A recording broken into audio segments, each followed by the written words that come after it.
আসসালামু আলাইকুম। আমি Abrar. Taste and tales by Abrar page থেকে আপনাদের সবাইকে স্বাগতম জানাচ্ছি। গত ৪৮ ঘন্টার মধ্যে আমাদের জীবনযাত্রাটা যেরকম ছিল কিছুটা হলেও পরিবর্তন হয়েছে, বিকজ আমরা গত ৪৮ ঘন্টায় প্রায় ৪টি ভূমিকম্প অনুভূত করেছি। যার মধ্যে গত শুক্রবার সকালের ভূমিকম্পটি ছিল খুবই মারাত্মক এবং আমার লাইফে আমি এত মারাত্মক ভূমিকম্প এর আগে দেখিনি। So, বাংলাদেশের প্রতিটি মানুষের জন্য এটি একটি নতুন আতঙ্ক নিয়ে এসেছে। আর এই বিষয়ে আমরা যদি এখন সবচেয়ে বেশি প্রবলেম যেটা ফেস করছি, আমরা যেকোনো জায়গায় আমরা ভূমিকম্প ওয়ার্ডটা শুনলে আমরা প্যানিকড হয়ে যাচ্ছি। Even if you go to the news feed, every other মিনিটে একটা করে পোস্ট আসছে বিভিন্ন গ্রুপে, জাস্ট ৫ মিনিট পর পর ভূমিকম্পের অ্যালার্ট। অনেকে না বুঝে প্যানিক করছে। Sometimes Google map is giving you alert, সেটাকে আপনি মিস ইন্টারপ্রেট করে বলছেন যে এখন ভূমিকম্প হচ্ছে, and lot of things. So প্রথমেই যেটা মেনে নিতে হবে যে যারা ঢাকা শহরে আমরা বসবাস করছি তারা সবাই একটা হাই রিস্ক জোনে বসবাস করছি। এই শহরটাকে অনেক বছর ধরে এমন ভাবে তৈরি করা হয়েছে যে এখন আসলে আমাদের এটা মেনে নেওয়া ছাড়া উপায় নেই যে we are living in a very vulnerable city.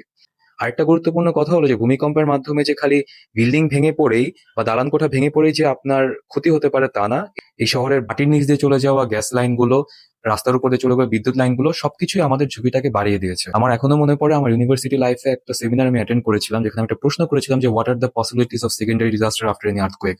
তো সেখানে অনেক বিজ্ঞ ব্যক্তিরা ছিলেন, ডক্টর মাকসুদ কামাল ছিলেন, ডক্টর মেহেদী আনসারী ছিলেন, বুয়েটের অধ্যাপক। তো তারা বলেছিলেন যে এই শহরটা এমন ভাবে তৈরি করা যে আর্থকুয়েকের ফলে যে সেকেন্ডারি ডিজাস্টার গুলো আমরা ফেস করতে পারি সেটার জন্য আমাদের enough search and rescue equipment পর্যন্ত নাই।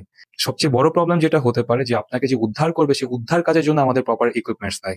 Fine, everything is understandable, but এখন আমরা কি করবো? এটা নিয়ে প্যানিক করবো? ভয় অবশ্যই হবে। গত ৪৮ ঘন্টার মধ্যে আমি গত ১২ ঘন্টায় মানে এভরি আদার মিনিট মনে হয়েছে যে ভূমিকম্প হচ্ছে, বা ঘুমের মধ্যে জেগে যাচ্ছি ভূমিকম্প হচ্ছে।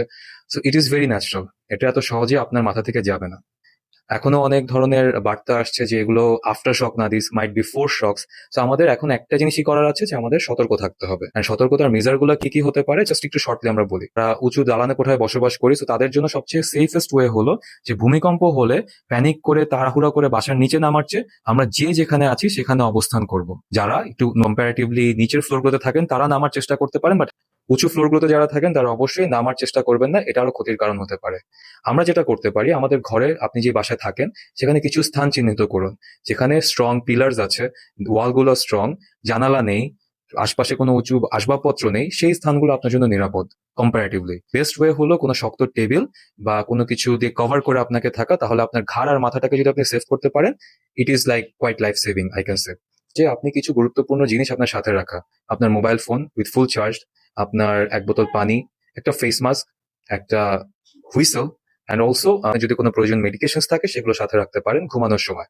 বিকজ এই জিনিসগুলো আমরা জানি না যে কখন কোনটা আমাদের লাগতে পারে। সো ইমিডিয়েটলি যাতে এই জিনিসগুলো নিয়ে মুভ করা যায় সেই ব্যবস্থা রাখতে হবে। কেন এই জিনিসগুলো হেল্প করতে পারে? আর্থকুয়েক হলে যখন বিল্ডিং ভেঙে পড়ে অনেক ধুলোবালি উৎপন্ন হয়। তো আপনি যদি তখন চিৎকার করতে থাকেন আপনার মুখ দিয়ে ধুলোবালিগুলো ঢুকবে, আপনার শ্বাসকষ্ট হবে, তখন আরো ক্ষতি হতে পারে। তার চেয়ে আপনি একটা হুইসেল ব্লো করে আপনি জানান দিতে পারেন যে আপনি আপনার পজিশনটা কোথায় আছে। এর পাশাপাশি আমরা যেটা করতে পারি, কিছু পার্টিকুলার ওয়েবসাইটস আছে যেখানে চেক করা যায় আর্থকুয়েকের সিচুয়েশন, যে ভূমিকম্প হলে ফেসবুকে পোস্ট না দিয়ে আমরা ইউএস জিওলজিক্যাল সার্ভের যে ওয়েবসাইট আছে সেখানে চেক করতে পারি।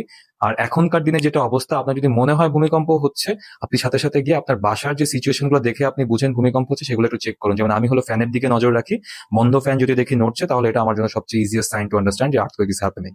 সো এই মুহূর্তে আমরা আর কি করতে পারি? এই মুহূর্তে আমাদের আসলে সেফটি অবলম্বন করা ছাড়া এবং সতর্ক থাকা ছাড়া আর কোনো কিছু করার নেই। হ্যাঁ, অবশ্যই there is a risk, high risk, but এখন আমাদের আসলে প্যানিক করার চেয়ে সতর্কতা যতটুকু অবলম্বন করা যায় এটাই শ্রেয়। প্যানিক করা কোনো সলিউশন না। আমাদের এখন যেটা করতে হবে, আমাদের সেফটি আর সিকিউরিটিটাকে একটু স্ট্রং করতে হবে, অ্যালার্ট থাকতে হবে, এবং আমরা যে যে ধর্মে বিশ্বাসী আমাদের ধর্মীয় কাজগুলো সঠিকভাবে অনুসরণ করতে হবে। আমরা যারা ইসলাম ধর্মে বিশ্বাসী আমাদের ইবাদত, আল্লাহর নাম নেওয়া এবং আল্লাহর কাছে সাহায্য প্রার্থনা করা ছাড়া এই মুহূর্তে আমাদের আসলে হাতে কিছুই নেই।